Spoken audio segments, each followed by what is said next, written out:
전 세계를 충격에 빠뜨린 이스라엘과 팔레스타인 전쟁. 이 배후에 북한이 있다는 소식과 함께 대한민국도 안전하지 못하다는 분석이 등장했습니다. 이스라엘이 믿고 있었던 방공 체계 아이언돔이 허무하게 뚫리면서 북한이 같은 방법으로 한국의 방공망을 무력화시키고 밀고 들어오는 것이 아니냐는 것이었죠. 더군다나 이를 틀어막아야 할 전략 무기 현무 미사일의 퇴역 논의가 나오고 있는 상황.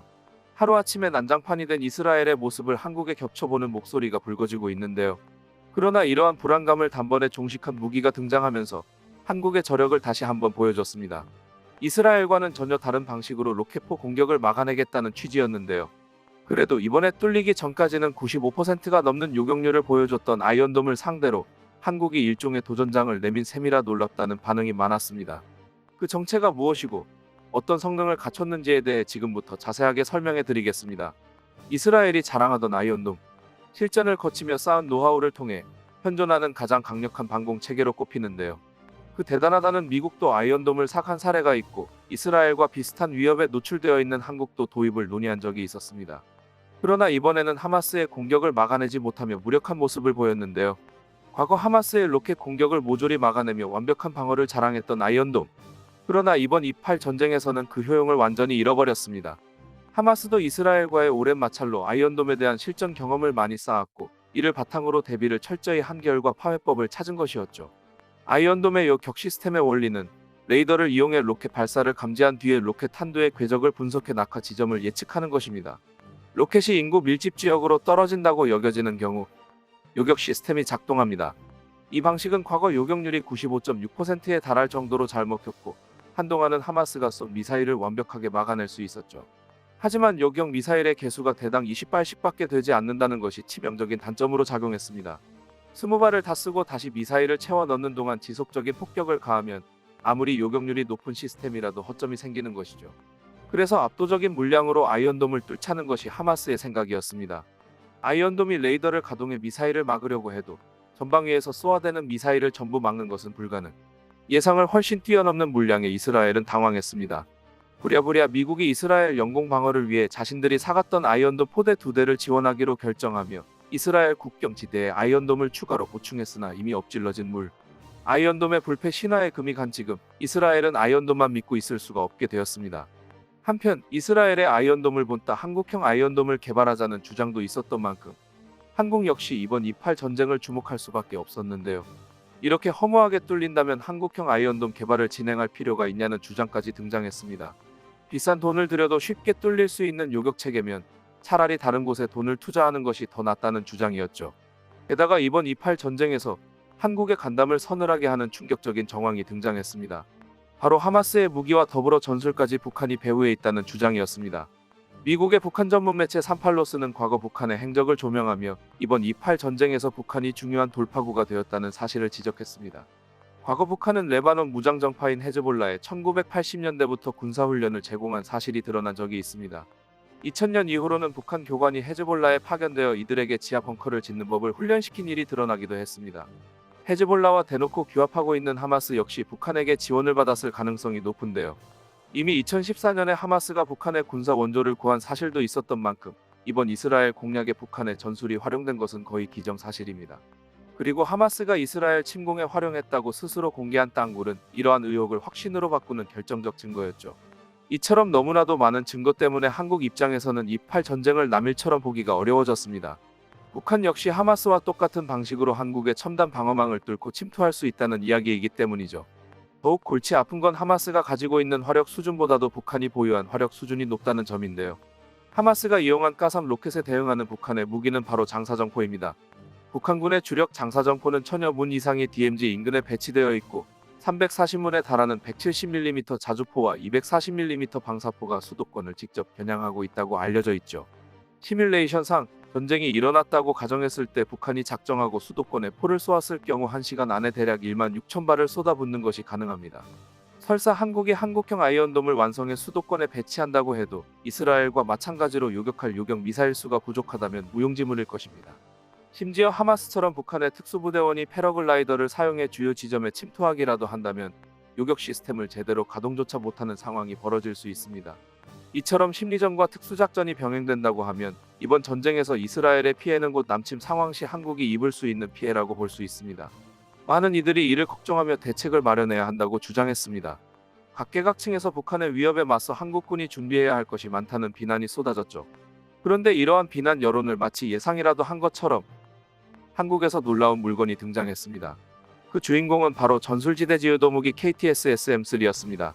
벌써 세 번째 모델이 나온 KTS-SM은 사실 연평도 포격전 이후 급하게 만들어진 번개 사업의 산물입니다.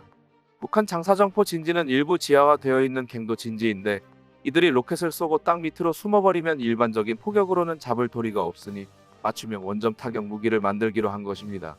이 원점 타격이라는 단어에서 알 수 있듯이 한국이 추구하는 바는 이스라엘과는 약간 다릅니다. 아이언돔은 이미 발사된 로켓을 쏴서 떨어뜨리는 데에 역점을 두고 있고 한계 역시 거기에서 드러났습니다.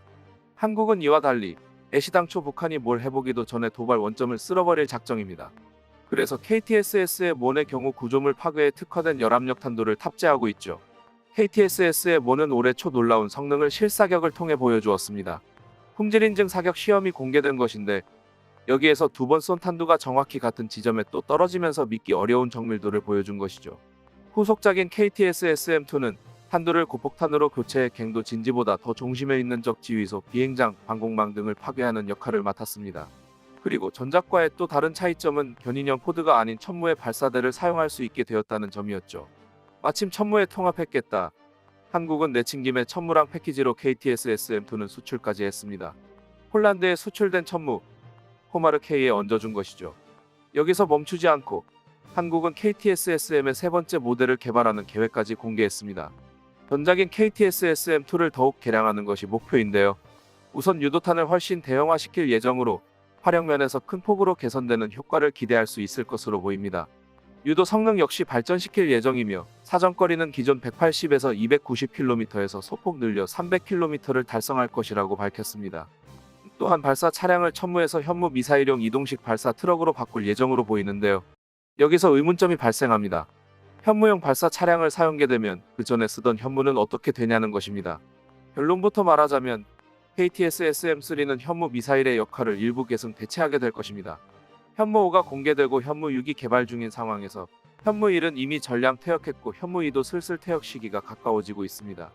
더군다나 1년여 전 강릉에서 훈련 중 현무2 미사일이 뒤로 돌아 진지 내로 낙탄하는 일까지 일어나 성능에 대한 회의론까지 불거졌던 상황. 다만 현무2의 경우 물량을 바탕으로 한국의 미사일 전력에서 매우 높은 비중을 차지하는 만큼 전량 대체는 쉽지 않을 전망인데요. 양이 많은 만큼 배치하는 것도 여러 번 나눠서 이뤄졌습니다. 그 말인즉슨 퇴역 역시 한 번에는 불가능하다는 것이죠. 여기서 그 역할을 돕는 것이 KTS-SM3입니다. 유도탄의 대형화에서부터 이미 눈치채신 분들도 있을 것입니다. 이 정도가 되면 일반적인 전략 미사일과 다를 것이 무엇이냐는 것이죠. 사실 KTS-SM3는 바로 그것을 목적으로 만들어지는 것입니다. 전략탄도 미사일 수준이 아닌 유도탄 수준에서 성능을 극한까지 끌어올리는 걸로 초기형 현무2를 일부 대신할 수 있게 하자는 것입니다. 현무의 발사대 차량을 사용하는 것도 그래서입니다. 퇴역 후 주인이 없어진 발사대 차량을 재활용할 수 있기 때문입니다. 그런데 KTS-SM3가 현무2를 대체하려면 선결 조건이 하나 있습니다. 바로 가격이죠. 이미 활용 면에서는 밀리지 않는 수준이 되었지만 가격을 절감하지 못한다면 그냥 현무2의 생산을 유지해서 추가 배치하는 편이 낫습니다. KTS-SM3는 이 점에서 매우 큰 강점을 가지고 있는데요. KTS-SM의 한 발 당 가격은 대략 8억 원으로 알려져 있습니다.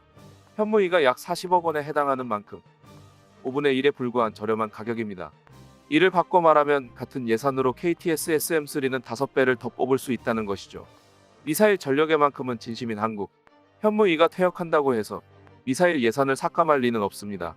차라리 KTS-SM3를 현무의 5배 물량으로 뽑아서 전방 부대마다 배치시켜버리는 편이 성미에 맞죠. 국방부는 기술 개발이 순조롭게 진행되고 있으며 이대로라면 계획상의 개발 완료 시점보다 더 앞당겨 완성할 수도 있다고 발표했는데요.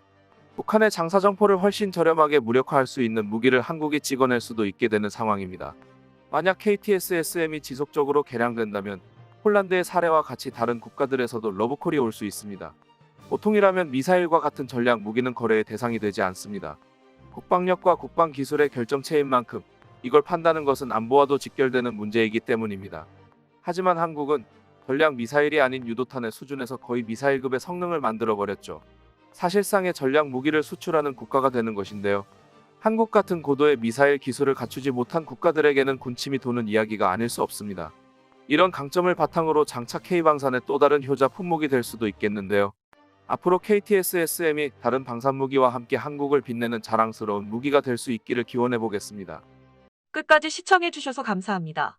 도움이 되셨다면 좋아요를, 다른 이야기도 궁금하시면 구독을 눌러주세요.